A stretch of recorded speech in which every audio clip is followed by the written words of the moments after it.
2012 was a record baby boom year in Alberta with more than 52,000 new bundles of joy. But with some mums and dads calling in sick for their adult children, even tagging along on job interviews, are we parenting for successful employees as children grow up? Some say the millennial generation is being raised with unrealistic employment expectations and that fostering self-esteem has gone too far.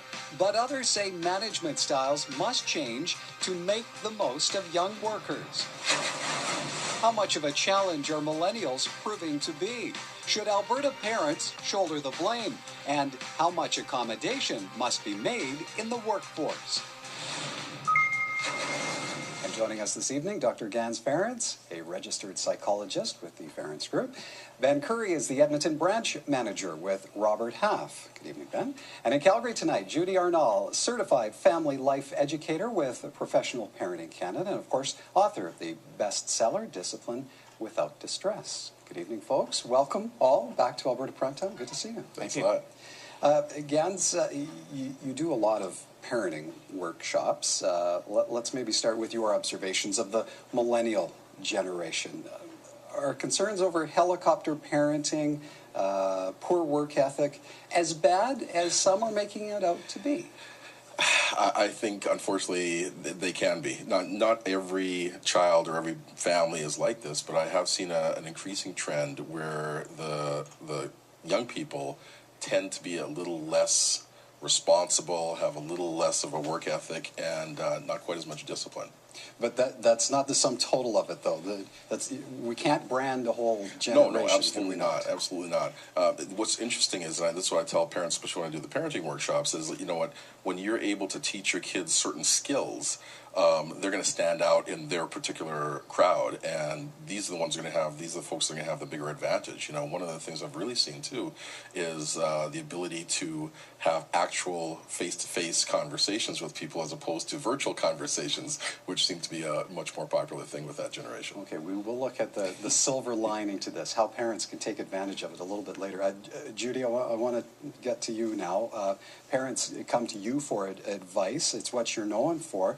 What is the trend you are seeing? I'd have to agree with that.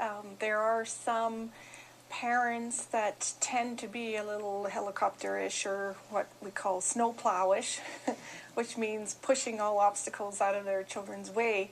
And we try and counter that with knowledge to parents on how you can be a very hands-on, structured parent that teaches their children self-discipline and good work ethics without punishing them or doing things you don't want to do in parenting. So yes, there is, but there's that factor too where parents have to model a lot of good work ethics too, and such as honoring their commitments and follow through, and sometimes that's really hard to do.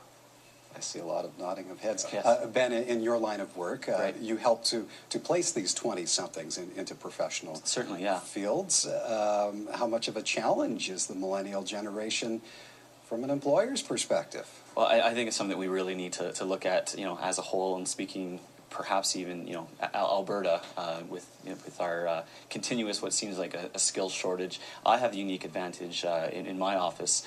I manage within my office a multi-generational workforce, and so I have the Gen Ys and Millennials, and I have the Gen Xs, and I have the Baby Boomers, and so I need to be cognizant about the differences, the opportunities, the challenges within my office. But then, our business is placing, strong candidates to companies who expect that from us, and when we're working with the millennials, we do have to be aware that if a company is looking perhaps for a long-term solution, and when I say long-term, I think 3 to 5 years are on. Not that we paint them all with the same brush, but we really have to be aware that we probe into those candidates that we're working with on the Generation Y front and find out, are they that best match that's going to stay around 1 year, 3 years, 5 years? And we're seeing the trend that perhaps maybe that's not the case. So why is that, though? I hear the term sense of entitlement Right. a lot. Is they're bringing that into the workforce and imposing it?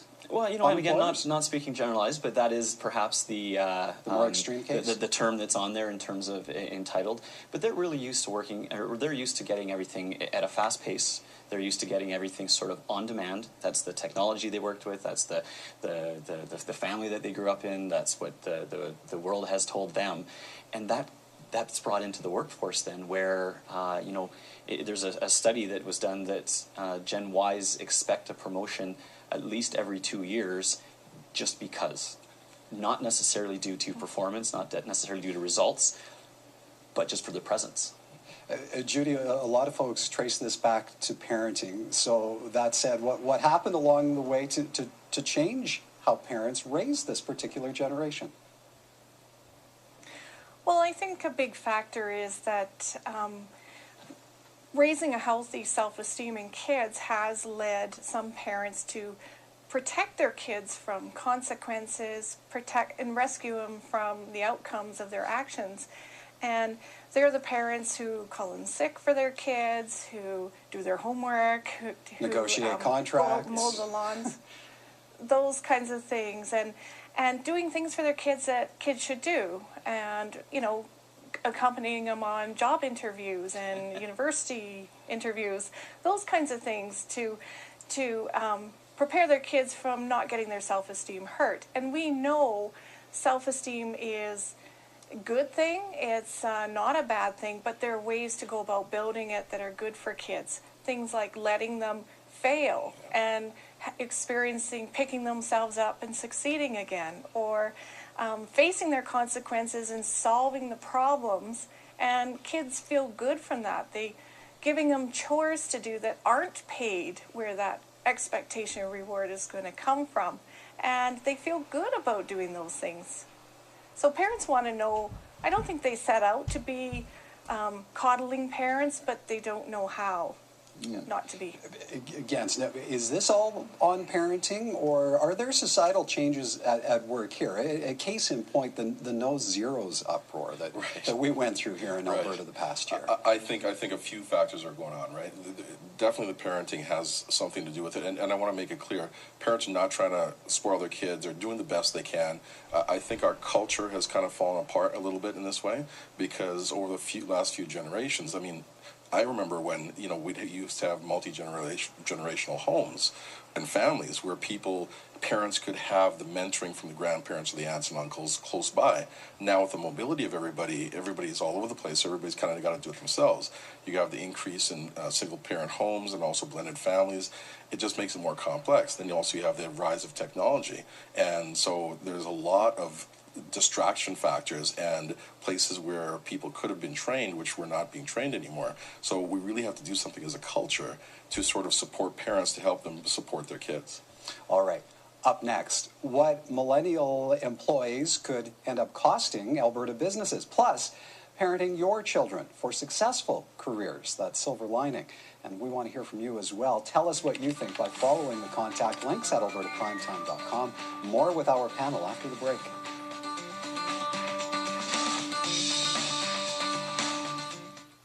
Ben, if these young employees are moving through the workforce with higher frequency, with higher expectations, you mentioned they're in their months instead of years in some cases. Yep. What is the price employers in Alberta are paying as a consequence?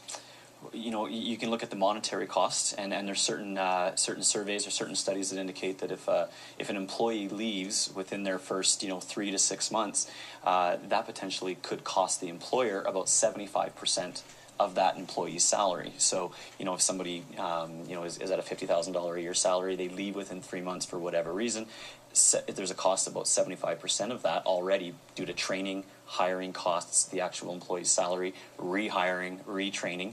So there's a huge monetary value as well, never mind the loss of production. But then also, especially post-recessionary times, it has a huge impact on the remaining employees' morale, perhaps to take up some of the extra work. They're picking up overtime. The work has to get done.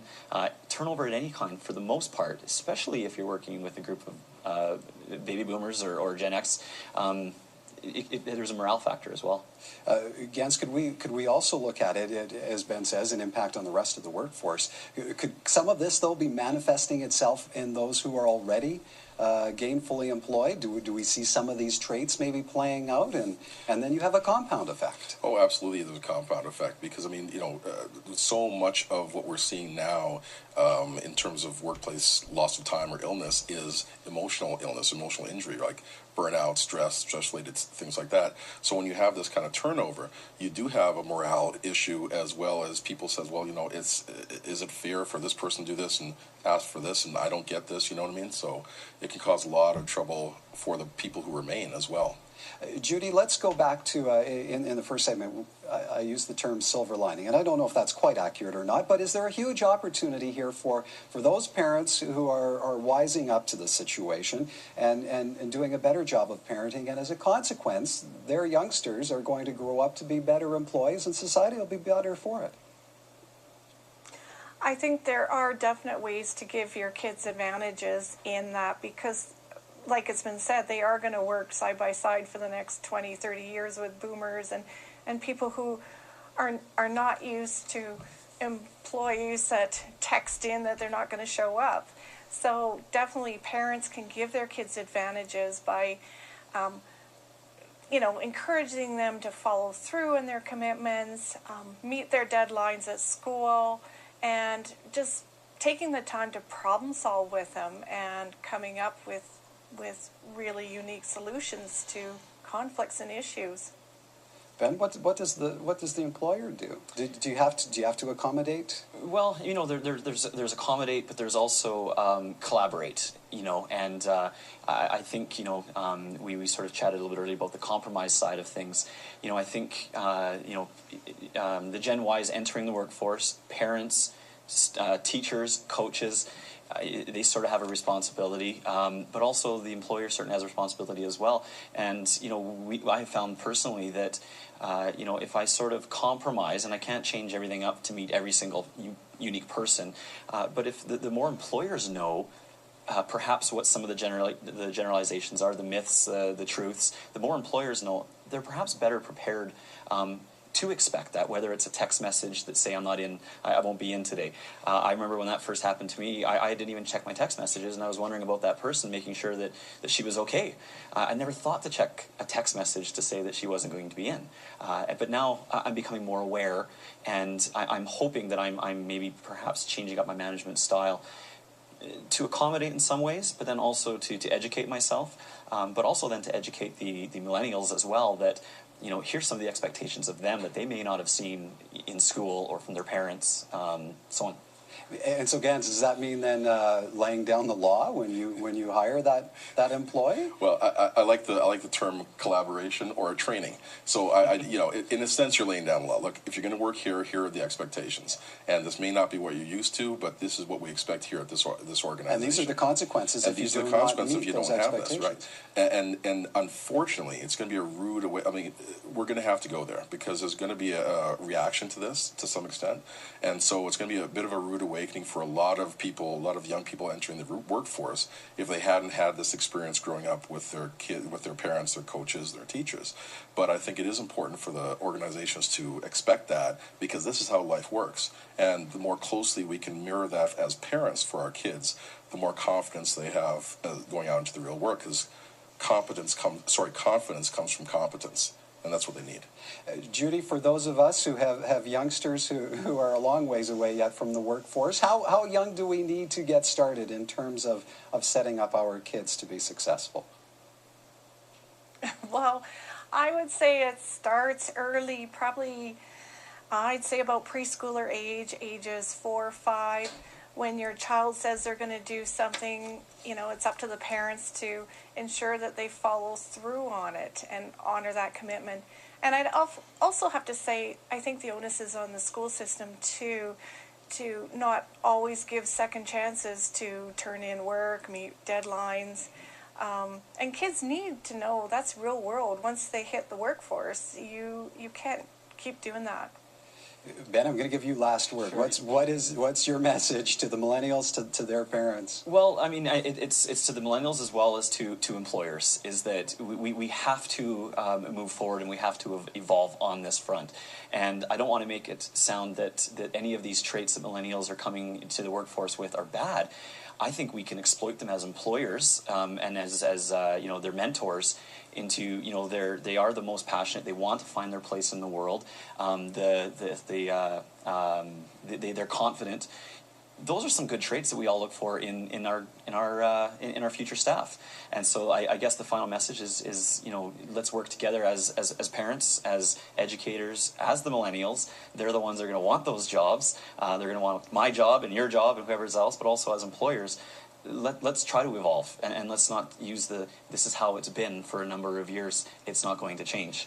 Folks, a great, interesting conversation. Really appreciate your time this evening. Dr. Gans Ference is a registered psychologist with the Ference Group. Ben Curry, the Edmonton branch manager with Robert Half. And in Calgary, Judy Arnall, certified family life educator with Professional Parenting Canada and author of the bestseller Discipline Without Distress. Thank you all.